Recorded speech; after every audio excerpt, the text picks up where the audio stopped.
नमस्कार दोस्तों। जब सत्यभामा को रूप का घमंड हुआ तब भगवान श्री कृष्ण ने कैसे उनका घमंड को भंग किया, आओ सुनते हैं यह कथा। श्री कृष्ण भगवान द्वारका में रानी सत्यभामा के साथ सिंहासन पर विराजमान थे। निकट ही गरुड़ और सुदर्शन चक्र भी बैठे हुए थे।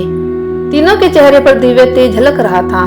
बातों ही बातों में रानी सत्यभामा ने श्री कृष्ण से पूछा कि हे प्रभु, आपने त्रेता युग में राम के रूप में अवतार लिया था। सीता आपकी पत्नी थी, क्या वे मुझसे भी ज्यादा सुंदर थी? द्वारिकाधीश समझ गए कि सत्यभामा को अपने रूप का अभिमान हो गया है। तभी गरुड़ ने कहा, भगवान, क्या दुनिया में मुझसे भी ज्यादा तेज गति से कोई उड़ सकता है? इधर सुदर्शन चक्र से भी रहा नहीं गया।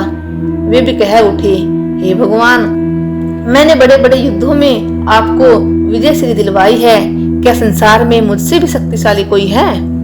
भगवान मन ही मन मुस्कुरा रहे थे।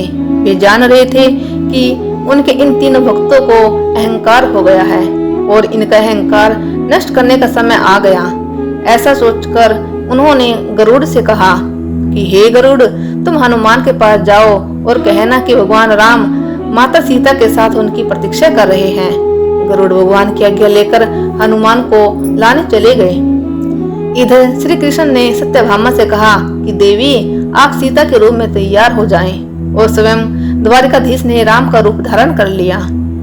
मधुसूदन ने सुदर्शन चक्र को आज्ञा देते हुए कहा कि तुम महल के प्रवेश द्वार पर पहरा दो और ध्यान रहे कि मेरी आज्ञा के बिना महल में कोई प्रवेश न करे। भगवान की आज्ञा पाकर चक्कर महल के प्रवेश द्वार पर तैनात हो गए। गरुड़ ने हनुमान के पास पहुंचकर कहा कि हे वानर श्रेष्ठ, भगवान राम माता सीता के साथ द्वारिका में आपसे मिलने के लिए प्रतीक्षा कर रहे हैं। आप मेरे साथ चलें, मैं आपको अपनी पीठ पर बैठाकर शीघ्र ही वहां ले जाऊंगा। हनुमान ने विनयपूर्वक गरुड़ से कहा, आप चलिए, मैं आता हूँ।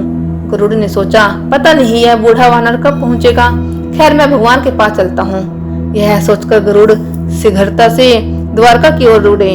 पर यह क्या, महल में पहुंचकर गरुड़ देखते हैं कि हनुमान तो उनसे पहले ही महल में प्रभु के सामने बैठे हैं। गरुड़ का सिर लज्जा से झुक गया। तभी श्री राम ने हनुमान से कहा कि पवन पुत्र, तुम बिना आज्ञा के महल में कैसे प्रवेश कर गए? क्या तुम्हें किसी ने प्रवेश द्वार पर रोका नहीं? हनुमान ने हाथ जोड़ते हुए सिर झुकाकर अपने मुंह से सुदर्शन चक्र को निकालकर प्रभु के सामने रख दिया।